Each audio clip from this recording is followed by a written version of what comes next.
Welcome to the BetMGM studio and Titans football with Brian Callahan, presented by SeatGeek. With Titans head coach Brian Callahan, I'm Mike Keith. We've made it to week 12, and the Titans will be back in AFC South action this Sunday in Houston. Last Sunday, Tennessee fell to Minnesota at Nissan Stadium. Brian, final thoughts on that game? Yeah, just not enough good plays to make ourselves, give ourselves a chance to win the game. Too many penalties, too many sacks, but a lot of positive efforts, a lot of things that we can build on, a lot of things that improved from last week, and that's what we're searching right now is all the things that we can get better at from week to week. And I saw a lot of improvement in a lot of areas. Let's get into some specific topics. The head coach for Callahan On. All right, Brian, Will Levis to begin. Where were you most pleased with number 8's performance against the Vikings? A difficult scheme to play against, a lot of different looks, a lot of things to handle from the quarterback position, from their pressure package, and that allowed him to sort of dive into all these things and really take it from practice to the game, and made some really big throws in some big moments, managed that system of defense really well, and I thought he stood in there in the pocket with a bunch of confidence and made a lot of good throws in that game over the course of the 4 quarters. 7 completions of 15 yards or more, including the 98-yard touchdown pass to Nick Westbrook-Akine. That was fun. That was fun. The Vikings were certainly a very specific defensive challenge with an excellent run defense. That said, how do you get your running attack back on track this week in Houston? Yeah, it's going to be a key part of the game. We're going to have to find ways to get guys blocked better, to find more space in the defense, and give ourselves a chance to find some yards on the ground. Obviously, that was not our best performance of the season against the Vikings. A difficult scheme to play against, but still needed more from our efficiency on first, second down. The run game's a huge part of that, and we did not do a good enough job in that game. And it'll be a huge part of this game in Houston. Again, another really aggressive front and one that can get after the quarterback, and so the run game is going to play a large role in our success in the game. All right, Brian, a 2-part question. What did you like about your secondary play against Minnesota, and where must that group continue to improve? I thought they competed like crazy. That's a really good receiving group that we had to go face, and I thought both Baker and Jarvis and Roger, those 3 guys at the corner spots, did a fantastic job. They were sticky, they were aggressive, but we have to clean up some technique things at the top of the routes. Just a little bit too many penalties down there. Hands-on, grabbing, pushing. Want to be aggressive, but have to be able to play within the rules as well. And it took away some big plays that we could have had those flags not been thrown. So proud of the way those guys played against a good group, and really encouraged about the things they put on display on Sunday. The loss of Jack Gibbons at linebacker is certainly tough all the way around. Jerome Baker stepped in and made 8 tackles against the Vikings. How did Baker play, and what can he add to this defense? He played really well. Hadn't played much up to this point, and obviously has played a lot of football in his career, but came in, played fast, helped settle the position down. Whenever you lose a player like that, with the way Gibby's been playing, to see him step in and play with that kind of intensity and that fast in a system that's a little bit new for him was really encouraging. So we'll see how that comes along during the week of practice, but I thought he had a really nice game in relief of Gibby. That's Callahan On. Now let's get some thoughts from a couple of Titans players, one offensive and one defensive, as the team enters Week 12. How do you feel you guys have bought into Brian Callahan? Because you guys are losing, but you're still putting forth maximum effort. Yeah, I mean, he believes in every single one of us, and so I think we all believe in him just as much. We have the same faith that he has in us. And you can tell it means a lot to him. It hurts him a lot that we haven't played to the way that we think we're capable of, and really what we planned to do when we started this season. So nothing changes. I mean, I feel like we still have that same faith because he still has that same faith in us. That incremental improvement that you mentioned, that's Brian Callahan has stood there and said that 3 or 4 times to us. How much does he drive that ship as far as recognizing and continuing to improve? I mean, everything he said has been true. Like the schedule he puts together, everything that we're doing on a daily basis is what's driving those incremental improvements. And we just got to find a way on Sunday, man, to just put it all together because we're right there. And I know it's hard to see on the outside, but I'm telling you, in the locker room, we really believe that we can turn this thing around. and it could happen Sunday. And then we talk about, calls not going our way. In this league, to be honest, man, when you're winning, you get calls. And then when you're losing, it just seems like you don't. So as soon as we find a way to just turn it around, I think we'll start getting calls. Thank you to Teron Davenport for 2 good questions. When Titans football with Brian Callahan, presented by SeatGeek, continues, it's Titans tape. We break down the longest play in the NFL in 2024. The head coach shows us how it worked next.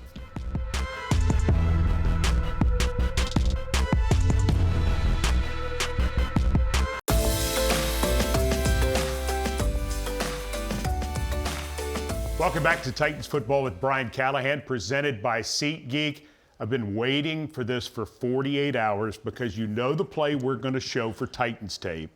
Obviously, Will Levis to Nick Westbrook-Akine, 98-yard touchdown pass that we're going to look at. But first, I have to ask Brian Callahan, 3rd and 10 at your own 2.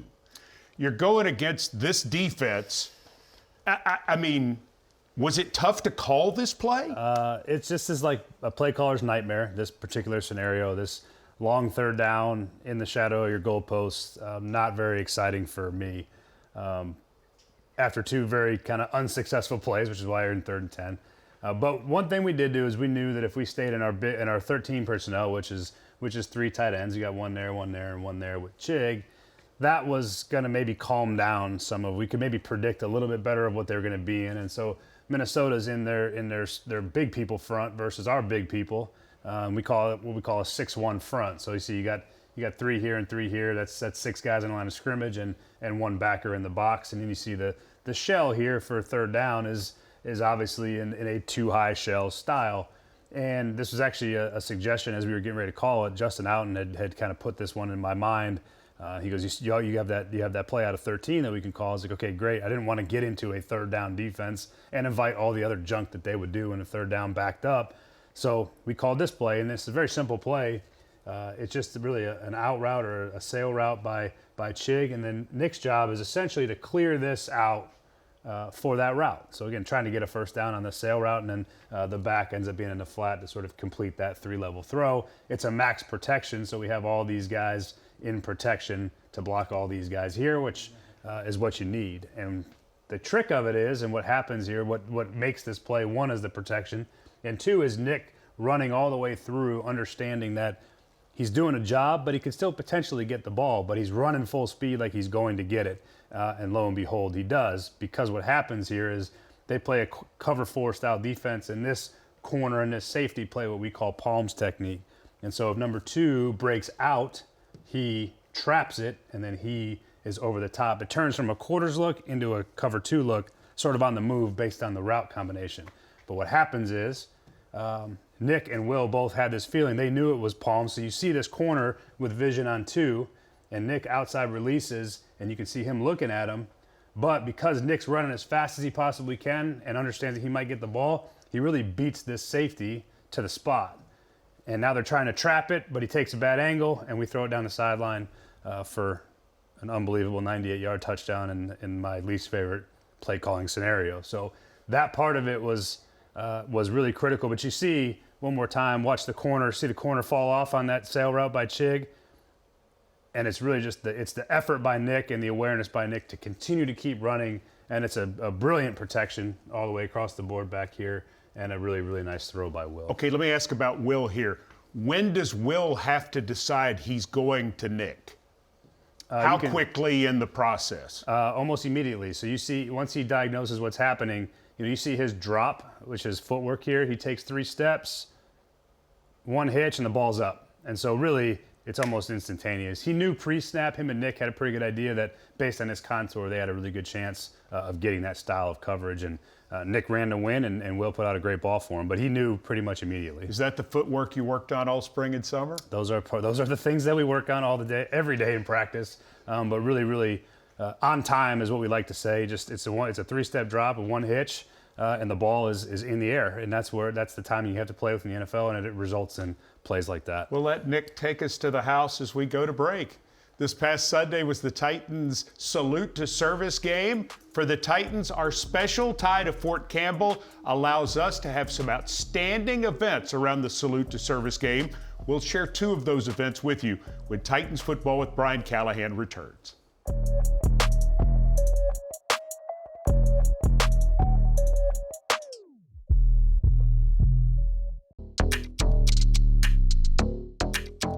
November is the NFL's Salute to Service month, so each of the 32 clubs designates one home game where our nation's military is honored.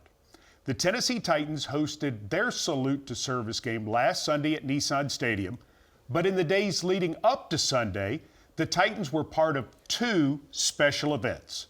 See them in this week's Seatgeek Sound.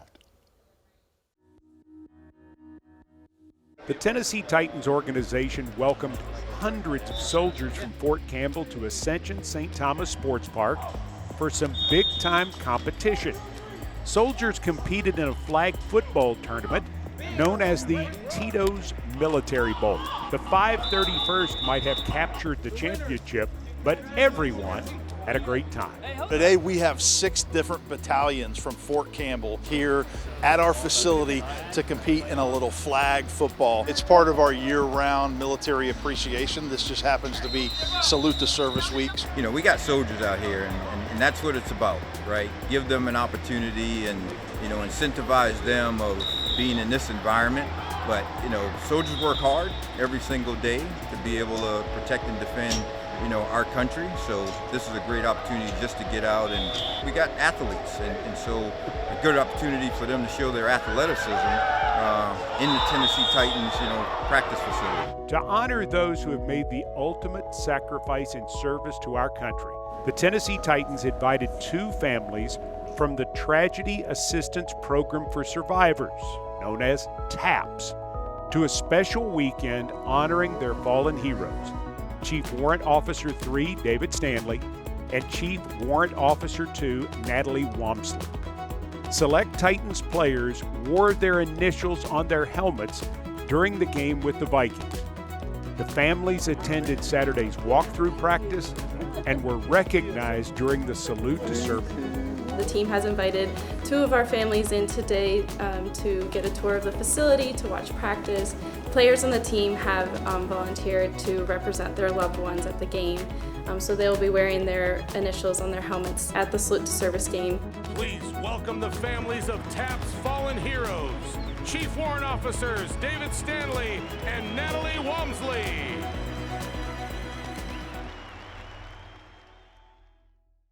Brian, the Titans have had a unique relationship with the men and women of the 101st in Fort Campbell through the events of last week and Sunday's game. Could you get a sense of that 25-year relationship that we've been fortunate enough to have? Yeah, you see those guys and get a chance to be in our building and to see a little bit of our world, and we get a chance to interact with them, and you can see how much it's meant. It's obviously new for me in my first year, but you can see the camaraderie between the people there and the people here, and I think that's a really cool thing to have, that type of relationship, and how much we appreciate what the people of the military do for us on a daily basis, and it's really cool to have them be a part of our process as well. And you'll get a chance to go there, trust me. I can't wait. You will find out how special it is. The Tennessee Titans have a lot of special or famous fans. One of those famous fans stopped by the BetMGM studio to talk Titans and talk about his special event coming up this weekend. The Epic Western Genuine article is a real American hero. That's next on Titans Football with Brian Callahan.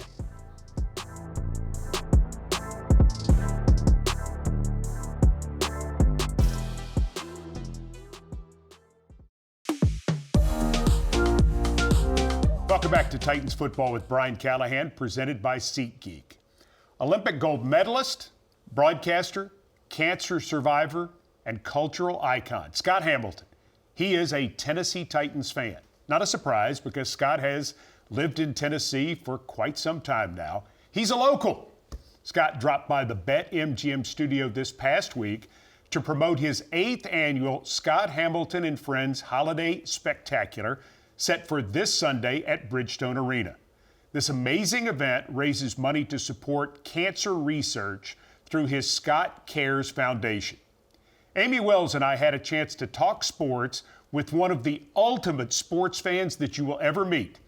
In this week's Epic Western Genuine article, Scott Hamilton explains that he loves competition, and his own experience winning a gold medal in 1984 provides perspective that every athlete, including the Titans players, can use. You mentioned it's the 40th anniversary of your gold medal. Yeah. I remember sitting in my living room watching on those, the big TV. Oh, yeah, the big tube TV. And what you as younger don't quite understand, and those of your generation, the Cold War was such a big deal at that moment. When we competed internationally and we had a chance for one of our guys or our girls to win, it was a big deal. And what I was getting from the media, and that's why I hid in my room the whole time, was, do you realize that you're the only real sure thing in this Olympics? If you lose, it's going to be a humiliation of our country. How did you even function Yeah. with all of that pressure? When I won my first Worlds, I was thinking either the sport's at its lowest place in history or I got up my game. And then I got through that season. And then the next season I was undefeated. I went to the World Championship and I won it again. And I'm looking at the whole sport and it's like, I'm not competing against everybody in the world. I'm just competing against knuckleheads like me. And all they want to do is the best they can. So my job is to get better next year and then be better the next year after that. And that way I can stay ahead of those guys. As a competitor, having been under that kind of pressure, if you were advising somebody who faces that kind of scrutiny, that kind of pressure as an athlete, what's your number one piece of advice? It's all preparation and knowing that you've got that throw, knowing that, you understand that defense, knowing exactly where your receivers are going, knowing exactly, the timing of that handoff. All that it's preparation. And all that preparation for like a Will Levis, it happened in little league stuff, and then it went to high school, then it went to college, and now he's in the pros. But the main thing is going into that moment knowing that you've done everything you can, and now you just got to step into it and make it happen. And the mental side of it is try not to stand in your opening position and say, don't choke, right? There's that, right? Stand in your opening position and say, I'm prepared. No wouldas, couldas, or shouldas. I don't have one regret, and I'm stepping into this moment because A, I earned it, and B, I'm prepared. Kind of like how Will Levis threw that ball out of the end zone on Sunday for the 98-yard touchdown. As we head to break, one more reminder to get your tickets for Scott Hamilton and Friends this Sunday at Bridgestone Arena. It's a one-of-a-kind show that raises money for cancer research. When we come back, Callahan's first look at the Houston Texans. That's next.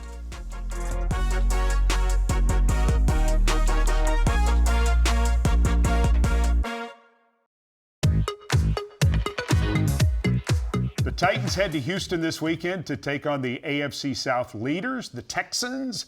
As we get Callahan's first look, powered by Nissan, we've got to start with Houston quarterback C.J. Stroud.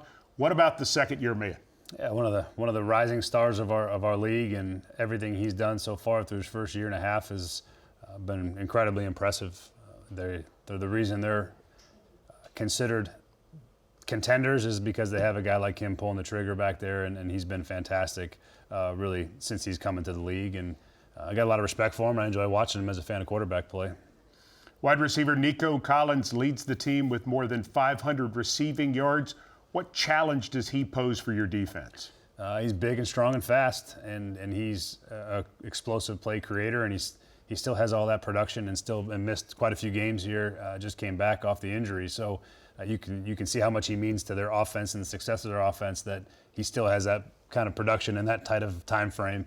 But really, really talented, sort of the engine of the passing game for them.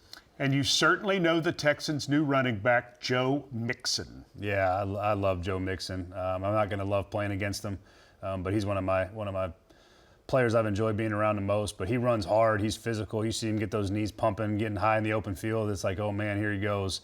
But again, really, really good player that fits that offense really well, and a physical downhill runner that I'm not looking forward to having to play.